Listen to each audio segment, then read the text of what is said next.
आइए जानते हैं 20 अगस्त के बाद मौसम कैसा रहने वाला है। 20 अगस्त को हो सकती है भारी बारिश। आने वाले 7 दिनों में मौसम के हाल को जानना है तो वीडियो को स्किप मत कीजिएगा। मौसम विभाग के अनुसार 19 अगस्त के बाद से गोवा, मध्य प्रदेश, महाराष्ट्र के घाटी इलाके में भारी बारिश हो सकती है। कोकण, गोवा, मध्य महाराष्ट्र और गुजरात के 7 दिन तक, मराठवाड़ा और 2 दिन तक भारी बारिश की संभावना है। 22 अगस्त तक तेज हवाएं चलेगी जिसकी रफ्तार 40 से 50 किलोमीटर प्रति घंटे की रफ्तार रहेगी। अगले 7 दिनों तक ज़्यादातर इलाकों में भारी बारिश का अलर्ट जारी किया गया है।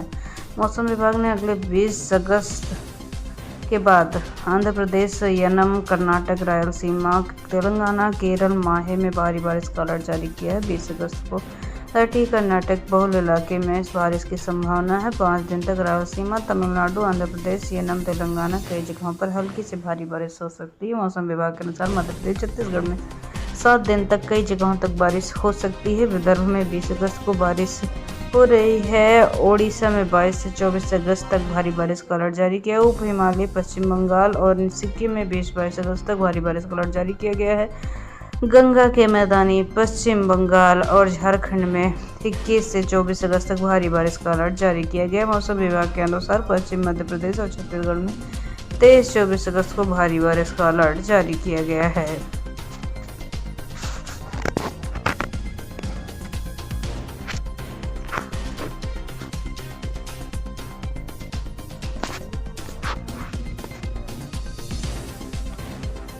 यूपी में मंत्रिमंडल विस्तार की आहट, सपा से निष्कासित नेता को मंत्री बना सकती है सरकार। बीजेपी उत्तर प्रदेश सरकार की कैबिनेट विस्तार में सूचना ऐसी आई है कि समाजवादी पार्टी ने बीते 1 महीने में 4 बागी विधायकों को बाहर कर दिया है।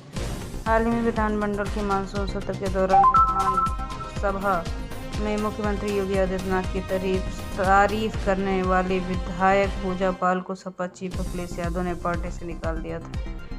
25% एक्स्ट्रा टैरिफ से कालीन रत्न जैसे इंडस्ट्री पर संकट, 25 लाख लोग हो सकते हैं बेरोजगार। भारतीय रत्नों का 30% ग्लोबल ट्रेड भी खतरे में है। भारत पर ट्रंप ने 27% टैक्स को 50% कर दिया है। इसको लेकर भारतीय अर्थव्यवस्था में बड़ा योगदान करने वाले सेक्टर में डर का माहौल है, क्योंकि ऑर्डर में भी भारी कमी के चलते व्यापार का एक हिस्सा जल्दी बंद हो सकता है। गैस सिलेंडर सब्सिडी अब सिर्फ 450 रुपये में मिलेगा। एलपीजी सिलेंडर सरकार ने दिया बड़ा तोहफा। आजकल महंगाई का आलम यह है कि सिलेंडर भरवाना हर किसी के बस की बात नहीं रह गई है। आम आदमी के बजट में सबसे बड़ा असर रसोई पर पड़ रहा है। इसी को ध्यान में रखते हुए राजस्थान सरकार ने गरीब और निम्न आय वर्ग के परिवारों को इंदिरा गांधी रसोई सब्सिडी योजना शुरू की है। कैबिनेट डिसीजन की बात की जाए तो कैबिनेट ने 2 बड़े इंफ्रा प्रोजेक्ट को मंजूरी। 1,000 नहीं, लगभग 10,000 करोड़ रुपए होंगे खर्च। प्रधानमंत्री मोदी अध्यक्षता में कैबिनेट ने 2 बड़े प्रोजेक्ट की मंजूरी दी है। ये प्रस्ताव इंफ्रास्ट्रक्चर से जुड़ा हुआ है। केंद्रीय मंत्री अश्विनी वैष्णव ने जानकारी देते हुए कहा कि कैबिनेट ने राजस्थान में एक एयरपोर्ट और ओडिशा में रिंग रोड के प्रोजेक्ट को मंजूरी दी है।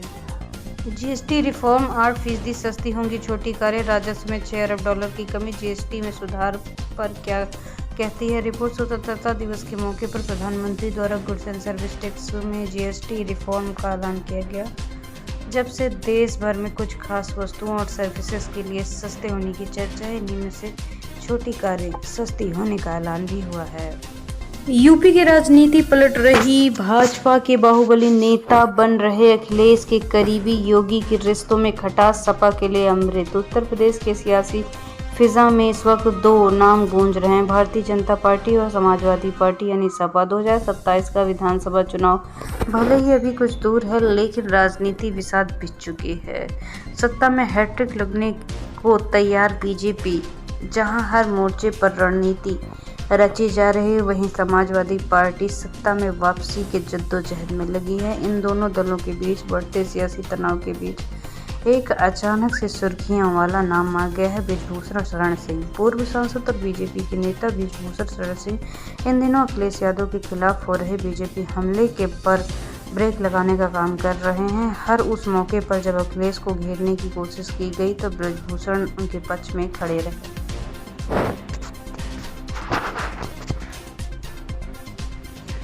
नोएडा में जोरदार बारिश, यमुना डेंजर लेवल पार कर चुकी है। मथुरा में राधा रानी मंदिर में पानी भरा, स्कूलें सड़कें डूबी, कानपुर में गंगा उफनाई। यूपी के ग्रेटर नोएडा में तेज बारिश हुई, आसमान में काले बादल छाए रहे, बिजली की भी चमक रही। गाजियाबाद में हल्की बारिश हुई, हरियाणा के हथनी कुंडी की और दिल्ली के ओखला बैराज से यमुना का पानी छोड़ दिया गया है। इसके बाद नोएडा और मथुरा में बाढ़ आ गई। नोएडा में यमुना नदी का जलस्तर खतरे के निशान से 205.48 मीटर पार चला गया है। डीएम मेघा रूपम ने अफसरों के साथ बैठक की है। मथुरा में यमुना का पानी मानसरोवर स्थित राधा रानी मंदिर तक पहुंच गया है। मंदिर के रास्ते डूब गए हैं। दुकानदारों ने बताया कि यमुना यहां से करीब 2 से 3 किलोमीटर दूर है, फिर भी पानी मंदिर तक घुस गया है। यूपी में 17 जिले बारिश के हाई अलर्ट जारी किए हुए हैं। पिछले 24 घंटे में 0.7 mm बारिश दर्ज की जा चुकी है। वाराणसी में मंगलवार सुबह बादल छाए रहे, जबकि लखनऊ और मेरठ में हल्की धूप रही है।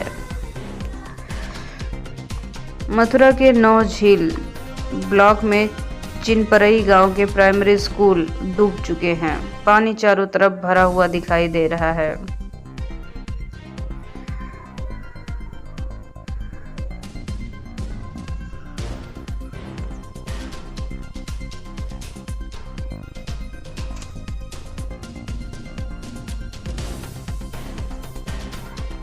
उनसे 60,000 शिक्षक भर्ती अभ्यर्थी डिप्टी सीएम का आवाज घेरा, बोले हम वोट के लिए हिंदू, नौकरी के लिए दलित हो जाते हैं।